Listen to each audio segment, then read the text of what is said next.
Hello and welcome to another gameplay review on the Virkayu gameplay channel. And in this one, it is an absolute glorious gem of a game because the thumbnail is not trolling you. TARIC, Jungle, Season 12, Glacial Augment, Turbo Chem Tank, TARIC. And this dude has 1000 LP, or was at 1000 LP, playing top lane and jungle TARIC. That's what he does. He's a multi-season challenge, I think going back to Season 9, I believe, definitely last season, in Season 11 and Season 10.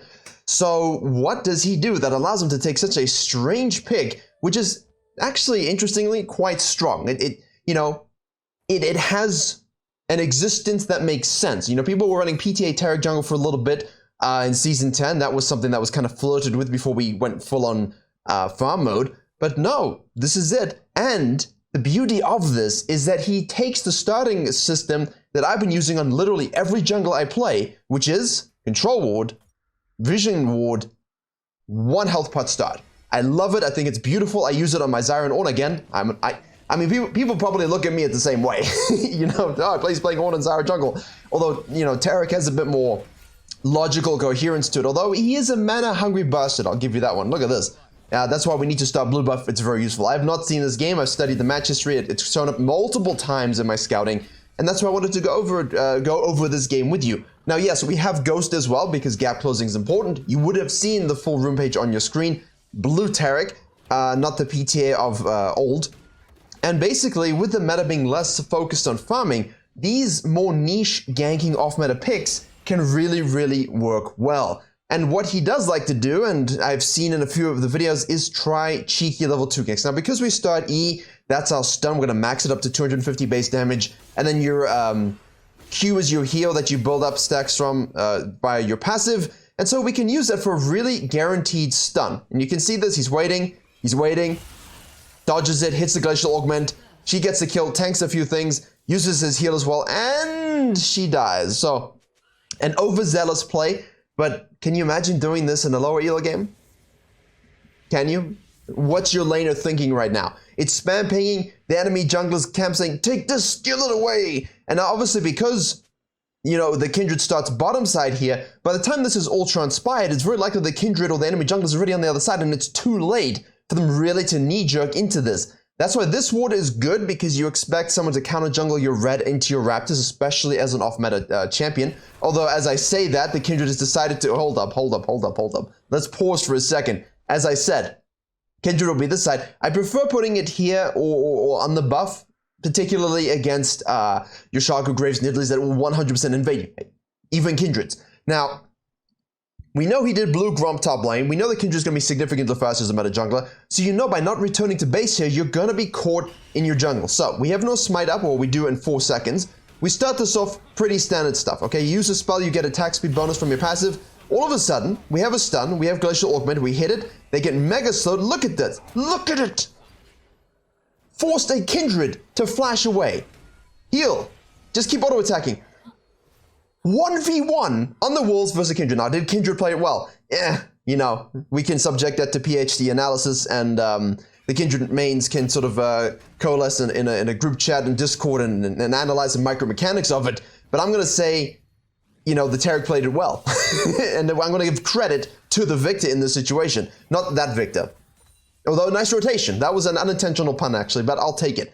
He takes the top crab, which is great. RNGesus is not on our side at this stage because the Mark spawns bottom side. But look at the inherent sustain that he has. Now, obviously, the W isn't even ranked up at this point. Now, he is very, very good into armor, given the passive armor scaling that he gets on his E, as well as on that shield on the W. Now, Kindred out of base, respawns, obviously goes to that random mark on the bottom side.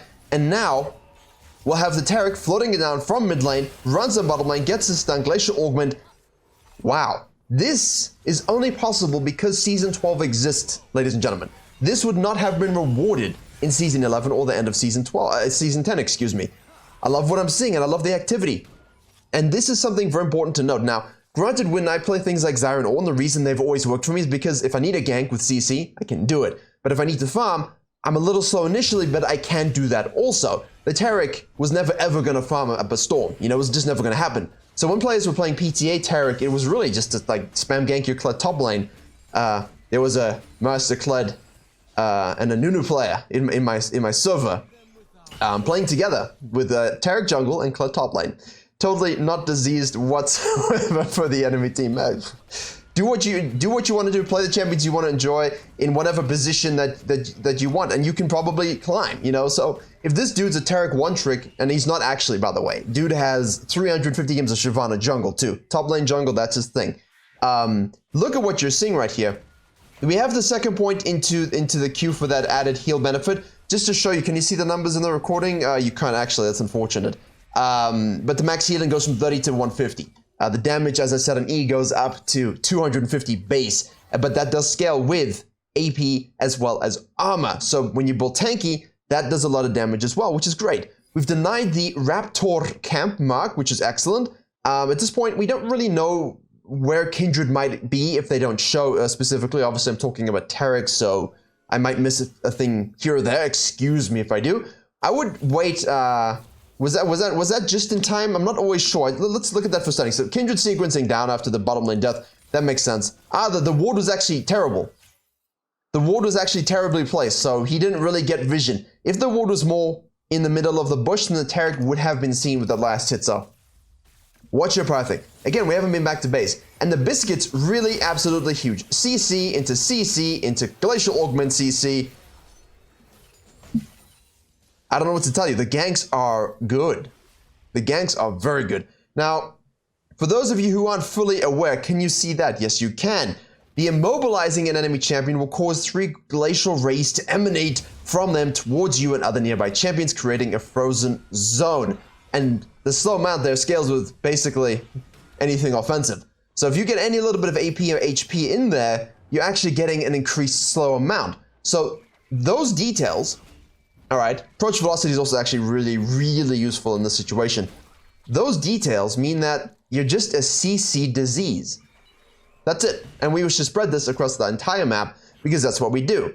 And we know that humans are dumber now than they've ever been in history because they have access to too much information, so they're not going to pay attention to the fact that wards are placed and giving that information to them directly. It's raw data that they can see, but they're going to ignore it anyway because they know better in the modern seasons of League of Legends. If you understand what I'm saying, good for you. Now, we have not been back to base yet, but with champions that are ganky or based upon their, like, have decent stats early, you can afford to stay out a really long time. And if people remember Hunter's Potion, beautiful item. You go back to base one time, you just never have to go back to base again. Here we have Victor pushing in. We are focusing on our farm a little bit, and we haven't spent any of our gold, and we're still clearing decently fast. At this point, I think 100% we need to think about going back to base. We know the Kindred took the dragon. We have to understand that Kindred's going to feel the need to sort of get involved. The fact of the matter is that Kindred's taken the dragon. The Kindred is at the same CS and has already base, and we have not. So that is something to factor in here. We do have the blue buff rolling though, so we might as well maximize that duration. Bot lane is engaging first, as they always should. Cleanse is used. We don't have Ghost available, obviously not talking about when we use that necessarily. Nice stun into another stun. TARIC ult used. Was it necessary to be used there? Maybe not, so it's a little bit of a waste because that cooldown is huge. But again, wow, it's a pure supportive playstyle. You are literally just a roaming support. Let's take some plates too while we're at it. What are we at now? 2,800 gold. In the bank. Not based. And now we see Kindred top side, right? So what we're going to do is we're going to say, okay, well, we don't really need to get involved in this. Nice mid lane prior. We can take our Krugs and we can take the Raptors and then maybe look to reset. So unless this is some kind of YouTube challenge and he doesn't want to reset. The Kindred, this is what's important. Now people say, oh, the Kindred's semi-trolling. Yeah, but the arrogance of the Kindred was their downfall.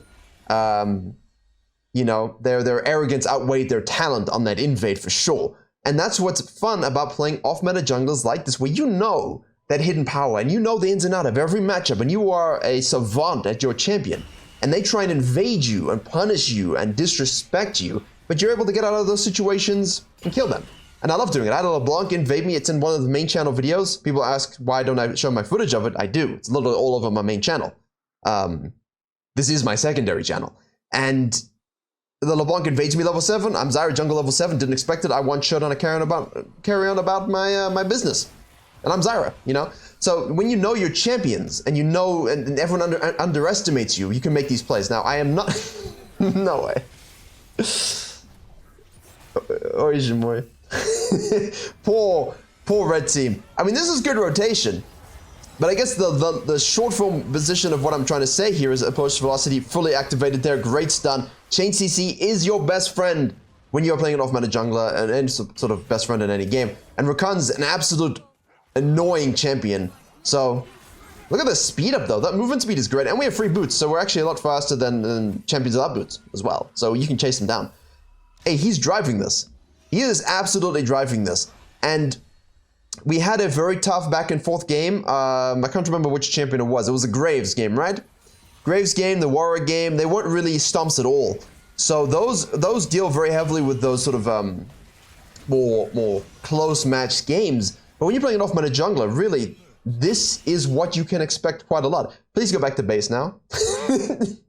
I actually need to do more scouting. I'm interested to see how often he stays out this long. Goblin Hoarder, you know? I still haven't finished my point because there's just so much going on. There's just perma activity. Don't go too aggressive here. He does have Tyr. He does have Serrated Durk. And, you know, Victor's pushing mid lane here. So, I mean, holding the tower is fine. But he doesn't go and crash into the minion wave. You see, there's no disrespect. There's no disrespect. He just holds the tower. You know, he doesn't try and go ham-fisted, no reason. At this point, Dragon is spawning. And he doesn't feel the need to reset. This is impressive and interesting at the same time. The spam ganking meta is dead, but he actually clears sufficiently well with an Emax and the passive that it makes sense, you know? Consuming those charges and then hitting to get them charged back up and then so on and so forth. So your clear speed is actually really juicy. Not bad. It hasn't even gone back to base. Again, as I said. Love this ward. Track when the top laner takes it, track when the enemy jungler takes it. This is hilarious at this point. What I wonder what's going to be in the thumbnail. I'll probably put the final itemization on the thumbnail. But if you're watching this, here we go. So this is where one's reluctance to go cinematic, where one's reluctance to go back to base kind of bites you. Way too long. Please do not stay out this long. You could have easily done it at multiple points, but Chem Tank is complete. And just so you know, Chem Tank has changed, yeah? It doesn't give you that Balmy Cinder effect anymore. You get the movement speed and the stack, so now we can gap close even harder. Movement speed and CC are your friends when you're a jungler. Then again, I never finished my bloody point, which was that meta junglers will underestimate you and therefore they dig their own graves. And that's a definite nod to the York jungle guy I coached last year. And Ninetales, who was, he spoke briefly a few years ago. Hextech Dragon as well, Season 12. Nice, because we don't always get the dragons we want. So instead of worrying about the dragon, let him have it. We'll stack these. Attack speed and ability haste with chain lightning that slows. Sounds like your best friend. This is beautiful, by the way. If you get this Herald and you're going to give up the first 2 Drakes because you're focused on stacking 4, swap to the other side, dive it with the Herald, and wow, there's a lot more. Yeah, that happened a lot quicker than I thought. No ult, obviously, but I don't think it's really necessary. Hey, we have a TB from the Seraphine because the Victor did this. I mean, this is being made by the TARIC. Jhin kills the Kindred on the bottom side. This is perfect. Absolutely perfect. I'm honestly surprised at the damage, but the guy just knows how to stack, uses heal, passive, shield, and the stun altogether. It's just fluid motion. Absolute fluid motion of knowledge. Now, understandably, this game is snowballing, but this is the goal. Right? And a lot of people saying, well, if I focus mid and bot, won't I have more success? And I'm saying, more often than not, yes. But if your goal is to basically say, listen, I can't solo the dragons. I'm TARIC. So I'm not going to even bother trying because the amount of time you're going to waste doing this dragon means that you can get a whole quadrant counter jungle. They can gank top lane and herald in that same bloody time. Or what's going to happen is you get caught out because your team kind of needs to reset and they kind of overcommit to help you. So it can be really prudent to set up that top side, to give up 2 dragons, yeet the Herald, and we got a bit lucky in this situation, but it was a good smite, and then use a top lane. Now, as I said, he plays top lane, so he's doing what he wants done for him, pretty much. He wishes that a jungler was as attentive to top lane as he is when he jungles. Guaranteed. Any jungler that top lanes as well, you know I'm right. Yeah? You definitely gank top lane more than you would if you didn't gank top lane. I play bot lane a lot. I understand what it feels like to snowball in a 2v2 lane and how much dragon control do you get. Don't you want this, Mr. Jungler or Miss Jungler? And therefore I game bot lane a lot more. It's just, there's just certain things that make us play a certain way, and we have to either leave that, CC into Glacial, stun Glacial Augment, ult activation, so now we can Omega Tower Dive, Seraphine hits a double chain ultimate. I don't know what else to tell you. The dude is 704 with a Turbo Chem Tank. Here we go. Okay, that was not good. But he's having fun. Probably goes into the, let's see, what do we have here? You can go into Randuin's Omen. There's no real healing to worry about whatsoever. Deadman's is an option, but it's a little bit underwhelming, especially when you have these stacks already burning a hole in you from the Chem Tank. So might as well get the very underrated item. You know, 250 HP, 80 armor. That's good for TARIC because, as I said, you've got literal scaling, on your Glacial Augment, but you also have it on your E here. So, you know, plus 50 bonus armor, plus 10 bonus armor. So, armor plus HP are our friends in this build. And obviously, if you want to be tanky.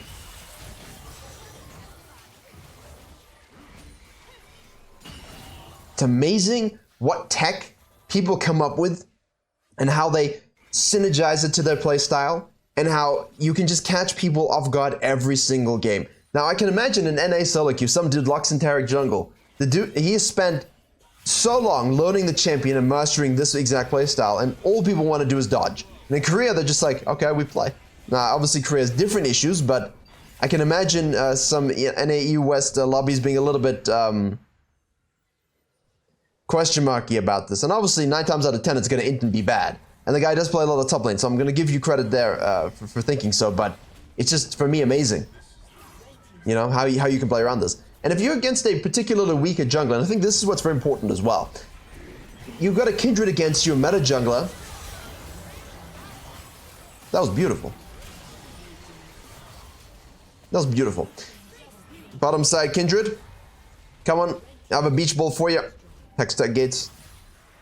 If you, against a meta jungler like this, or a stronger jungler, they will invade you, and they will try and make plays, trying to be aggressive, thinking, haha, free win. And as long as you play better and you understand what they want to do, you can come out on top. And the thing is, as well, the players you're going to be playing against in Platinum, and Low Diamond, in Gold, if you can master some kind of off-meta playstyle, someone's trying to Urgot jungle in the Discord, and finding success to a decent degree.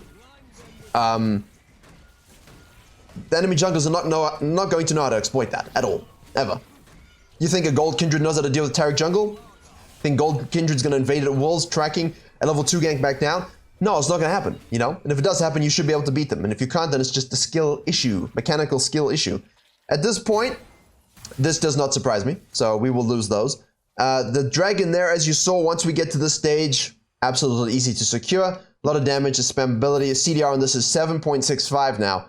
And remember, once that's attached to someone, that's a double stun that you can place as well. Well, they kind of have to place it a bit more, but Blue Smite into stun, into Glacial Augment, and then you can obviously use your spell, so now your attack speed is boosted 100%, free flash. And the ultimate is a game changer. So maybe Funnel wasn't so much a Master Yi issue, it's a TARIC issue. No, it was a Master Yi issue whatsoever, but it's what TARIC does for Master Yi that makes it so absolutely diseased, and I'm glad it's dead.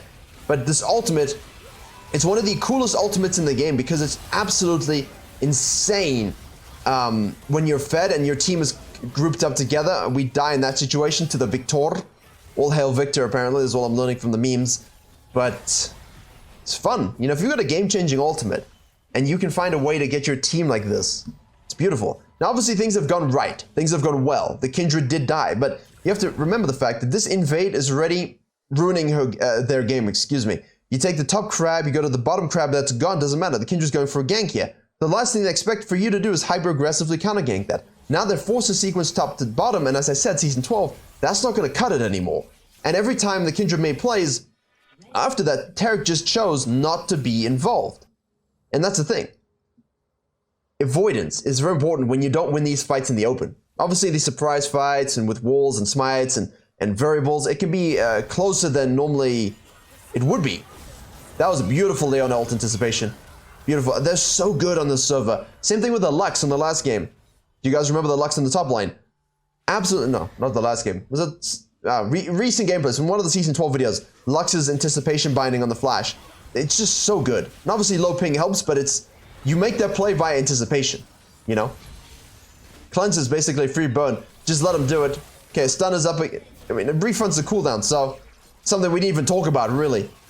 Let's see. Here we go. Okay. Do they follow? Does he follow? No, they don't follow. Okay. Oh wait, he did. Animation, my bad. Excuse me. Lost my eyes for a second. I looked in the wrong direction. Oh well. Hey, hex techs are fun. I like them. Okay, stun. Done. Here we go again. Stun. Flash is burned. 4, 3. With nothing else, it will be up anyway pretty quickly. I mean, it's insane. The amount of stuns that you can get off with Glacial Augment and their cooldown refund. Closing out the game is pretty standard. I'm not really focused on that. I'm focusing very heavily on the TARIC style, but this is how he does it. This is how you need to do it in Season 12 on your champions that are reliant on ganking. It's the same with the Warwick gameplay. It's the same with this gameplay. Tomorrow we'll have something maybe a little more comebacky. I like to add variance in that sense, but ultimately the goal should always be to snowball. And now some of you are going to say, well, wait a second. I'm an early game jungler.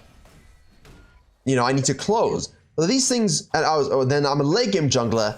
How do I close? And these things are not always separate. You know, if you're a late game jungler, snowballing early is still your goal, because if you snowball, you bring that late game fantasy from off the image to right here. And now 20 minutes, you have a huge lead and you can close in exactly the same fashion as an early game jungler would. You know? So if you're an early game a scaling late game jungler, and you get ahead through snowballing action, it's exactly the same template for you, you know? Everyone else is super far behind. There's literally no way they can win here. This is a tilt game, and this is kind of what I was mentioning to you. They'll probably FF here. This is what I was talking about with the tilt game. And even if they have bounties, even if this happens, right, you should have no issue punching out the game. And the TARIC made it happen. Highest KP by far. What was the damage chart like? The match history will be in the description below. But just for reference point, he did more damage than the Seraphine. So obviously Aurelia and Yin did the most. But he did about the same damage, more damage actually than the Jinx. So click that if you want to see more. Thank you very much for watching. I hope you enjoyed and learned something. Maybe give it a try. Obviously, please in normals first. Don't just yeet into ranked with this. That's not what I'm saying. I'm just saying there is a way for you to find a champion you love for thematic reasons and slap it in the jungle and have success and get 1 KLP challenger. Not everyone can do it. You might have to split it with another role depending on the balance and the meta state. But currently, it does suit us for those who want to play these kinds of champions. Thank you very much for watching once more. Yeah, that's about it. I'll be back tomorrow with another one and one on the main channel, and I'll see you all in the next video.